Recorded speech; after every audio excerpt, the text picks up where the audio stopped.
respuesta. Primero, el quinocilio carece de un axonema organizado, siendo su estructura interna idéntica a la de un estereocilio de gran tamaño, compuesto por microfilamentos de actina.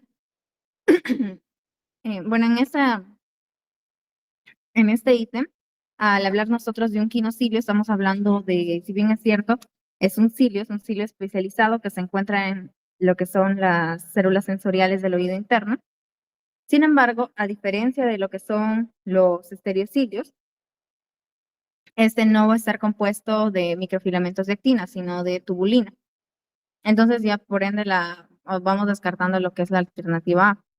Luego tenemos lo que es la deflexión de los estereocilios en dirección opuesta al quinocilio, tensa los enlaces de punta, lo que provoca la apertura de canales y la entrada de potasio desde la perilinfa. Bueno, primero, lo que es la entrada de potasio no va a provenir desde la perilinfa, sino desde lo que es la endolinfa.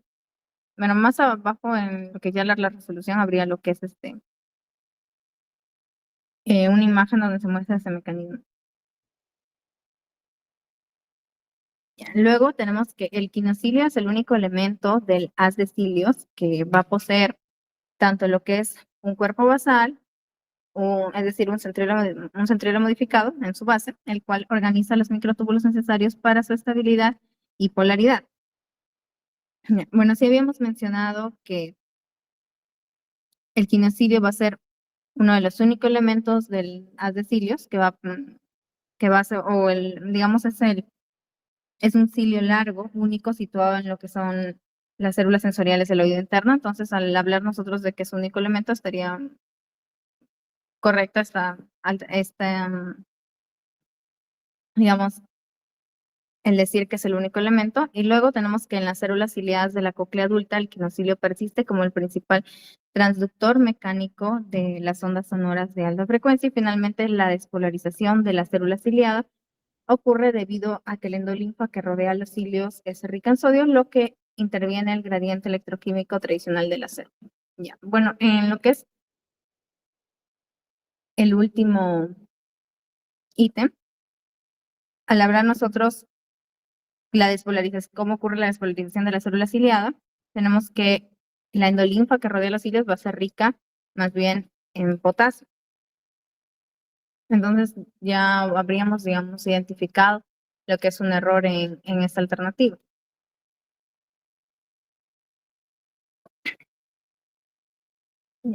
Bueno, y sí, la respuesta es la C. Y bueno, a continuación vamos a hablar un poco más de lo que es el quinocilio. Ya,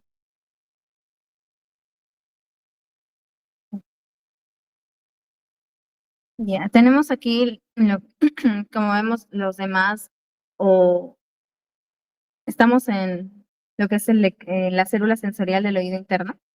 Bueno, aquí está la endolinfa, aquí la perilinfa. Y a nivel de lo que es la endolinfa, tenemos en la parte apical de esta célula sensorial lo que es el quinocilio, que vendría a ser, digamos, el más largo y es único, ¿no? Está, digamos, estos de acá, el resto serían los estéreo y el quinocilio viene a ser único.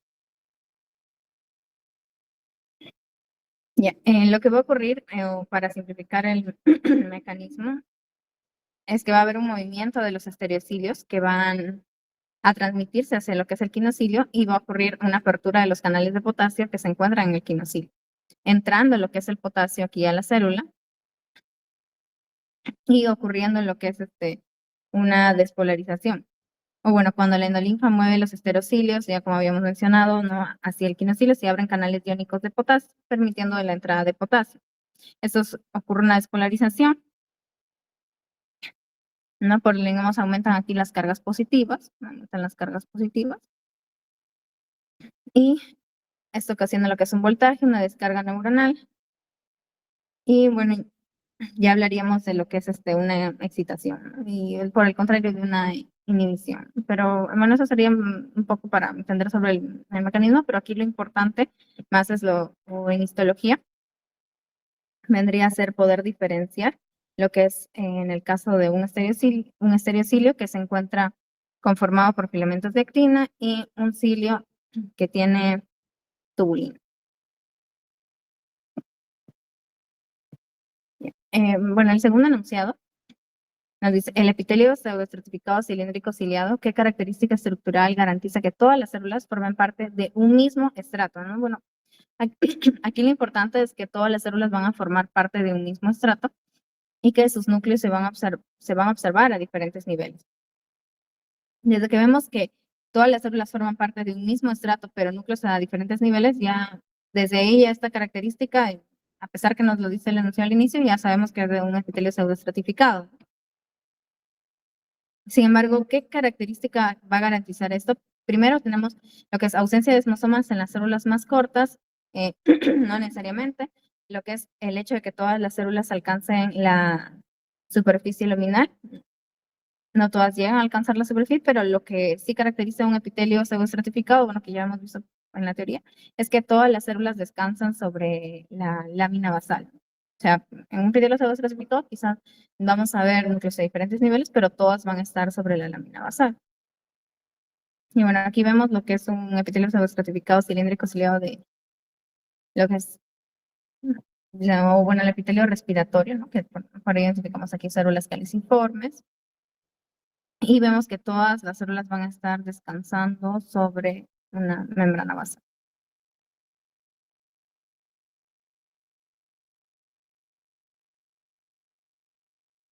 Luego tenemos que en el intestino delgado el epitelio es cilíndrico simple con microvillosidades. Y en el caso de que nosotros sustituyamos, bueno, primero identificar las microvillosidades, estas, o recordar un poco que estas son necesarias por lo que es el aumento de la superficie de absorción. Y si sustituyéramos este tejido por estratificado plano, ¿cuál sería la consecuencia? Ya.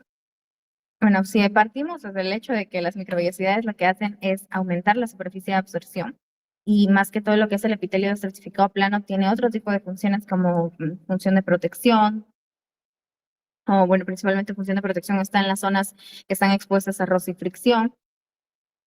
Desde ahí ya podemos orientarnos por lo que esto jugaría en contra y originaría lo que es una mala absorción. Entonces buscamos la alternativa que tiene mala absorción y habría una mala absorción severa, ya que el epitelio certificado plano no está diseñado para actuar como un epitelio que aumenta el área de absorción. Y además, la vía de transporte transcelular, al ser un epitelio estratificado y ya no un epitelio simple, es decir, va a tener más capas, se va a volver más larga.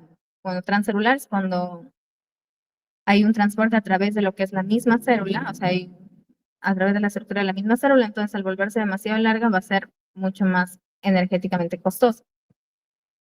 Bueno, aquí también tenemos acá la alternativa y un poco sobre en general lo que son las funciones de los diferentes epitelios. Por ejemplo, un epitelio simple o un epitelio simple plano se caracteriza más por lo que es un aumento o una función de intercambio de gases y se encuentra a nivel de los alvéolos pulmonares. Tenemos epitelio secretor como el epitelio del estómago, luego epitelios que se caracterizan por tener una gran absorción como el epitelio intestinal y el epitelio de los tubos contorneados proximales del riñón. Bueno, aquí vemos lo que son los túbulos contorneados proximales. Un epitelio que se caracteriza por transporte, un epitelio con cilios, ya que va a permitir lo que es el barrido ciliar. Un epitelio caracterizado por protección mecánica, como en el caso del epidermis, el urotelio, que va a proteger en el caso del epidermis contra roce y fricción, y en el caso del urotelio contra la pérdida de fluidos. ¿No? Por ello también vamos aquí a mencionar en lo que es el urotelio las uniones estrechas que van a proteger también contra esa pérdida de fluidos. Y también tenemos a lo que es el mesotelio, que prácticamente está o permite lo que es el deslizamiento entre superficies. Y bueno, así cada tipo de epitelio va a tener una función característica, una sería a grosso modo, y por ello es que al cambiar nosotros, al haber un cambio de epitelio, una sustitución de epitelio por otro, habría una alteración también en la función del órgano. La siguiente pregunta es, ¿las claudinas son proteínas de la sonuloclude? Si es que en un experimento se inhibe específicamente a lo que es la claudina 16 encargada del paso del magnesio, en el epitelio renal, ¿qué sucedería con la integridad del tejido? Bueno, por ello vamos a ayudarnos de lo que es un gráfico y de lo que son las uniones estrechas y de sus componentes, ¿no? Aquí vemos lo que son las uniones estrechas y para ello vamos a recordar también lo que es el transporte paracelular, que vendría a ser entre las células, ¿no? Y el transcelular a través de la célula. Bueno, en cuanto a lo que es el transporte paracelular, al nosotros se va a ver alterado si es al nosotros saber, o como nos dice la pregunta, este experimento inhibe la claudina 16, que está encargada del paso de magnesio por transporte paracelular. Bueno, específicamente estamos hablando de epitelio renal y mucho más específicamente del tubo contorneado proximal. ¿Qué sucedería con la integridad del epitelio?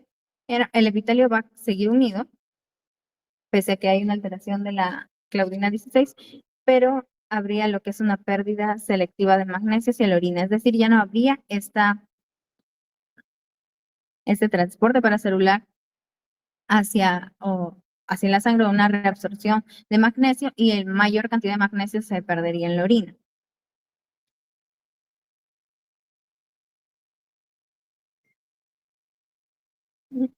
En el siguiente enunciado nos dice, un paciente presenta infecciones respiratorias recurrentes y situs inversus. Bueno, desde que vemos infecciones respiratorias recurrentes podemos orientarnos a que hay alguna afección, lo que es en las vías respiratorias o en la función de, por ejemplo, ¿qué es lo que hay en vías respiratorias? El epitelio característico de vías respiratorias es el epitelio pseudoestratificado cilíndrico ciliado con células caliciformes. Entonces, habría alguna alteración, por ejemplo, en los cilios, y si ya nosotros vemos lo que es el situs inversus, ya ocurre lo que es algo conocido ya, que se conoce como lo que es el síndrome de Carter-Jenner, donde hay una alteración, en este caso de lo que son las dineínas, que conforman parte de los cilios.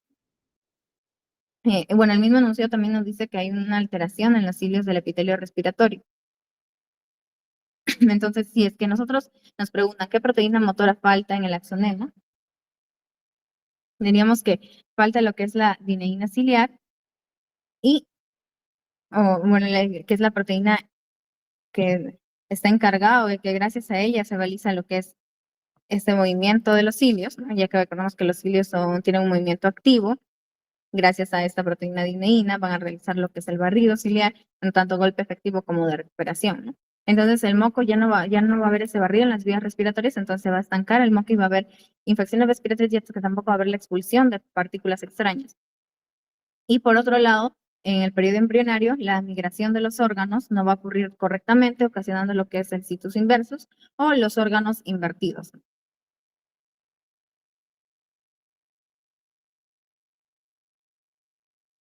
Bueno, aquí tenemos un cuadro sobre los diferentes tipos de cilio. En este caso, el enunciado se refería a lo que son los cilios móviles,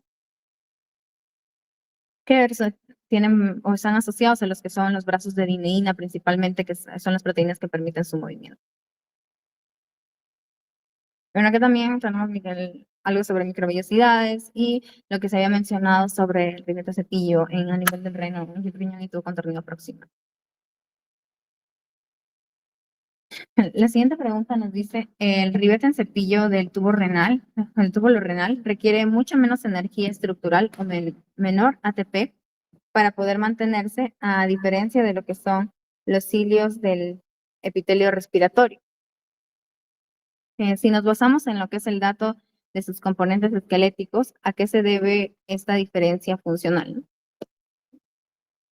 Bueno, primero tener en cuenta que quienes van a realizar un movimiento activo son los cilios.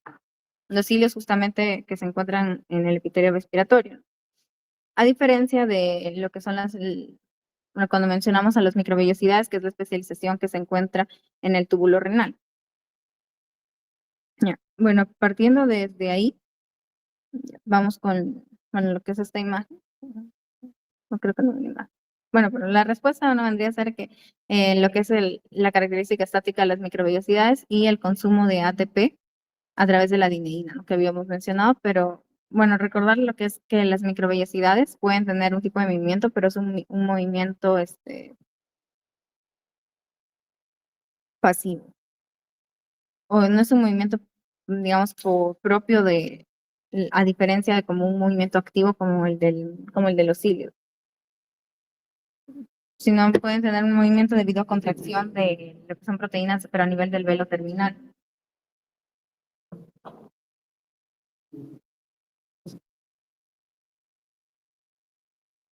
Finalmente tenemos lo que es la pregunta que los epitelios de revestimiento tienen una alta tasa de renovación. Si aplicamos un fármaco que bloquee específicamente a las células que no están en contacto con la lámina basal, ¿qué va a suceder con lo que es un epitelio cilíndrico simple y con uno estratificado plano? Ajá. Sí, bueno, si aplicamos un fármaco en lo que son las células que no están en contacto con la lámina basal, quienes que no están en contacto con la lámina basal, quienes vendrían a ser afectadas más que todo por conociendo lo que es las características de los epitelios, vendrían a serlo epitelios estratificados, ya que en el epitelio simple todas las células se encuentran en contacto con la lámina basal, ¿no? Incluso en lo que son los epitelios pseudoestratificados. Entonces, en el caso que el el simple va a poder sobrevivir. Sin embargo, el estratificado se va a quedar sin capas, ¿no? Sin las capas funcionales superiores, ya que incluso las células que se encuentran en capas más inferiores no tienen la capacidad de sobrevivir, ya que han perdido lo que son las capas superiores que cumplían o que tenían una función en este epitelio. Y al final este epitelio va a ser erosionado. Y bueno, aquí veíamos lo que es la respuesta. Disculpe, pero se va a nos vamos a ver unos minutos en la transición a la otra. Sí. Es que nos están botando de biblioteca. Lo siento.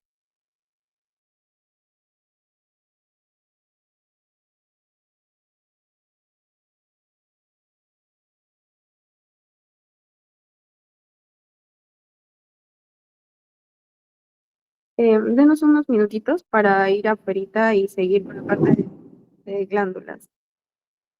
Por la parte de epitelio ya terminó, Andrea.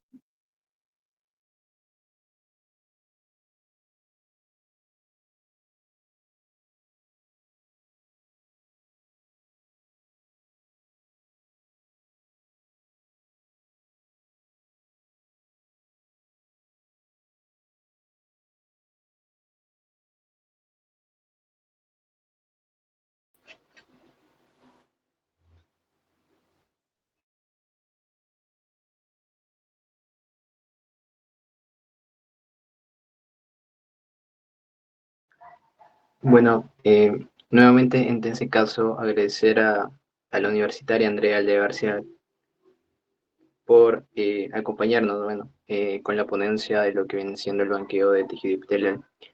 En ese caso, vamos a darle unos momentos mientras ellos coordinan para poder pasar a la siguiente ponencia, que es la de tejido glandular.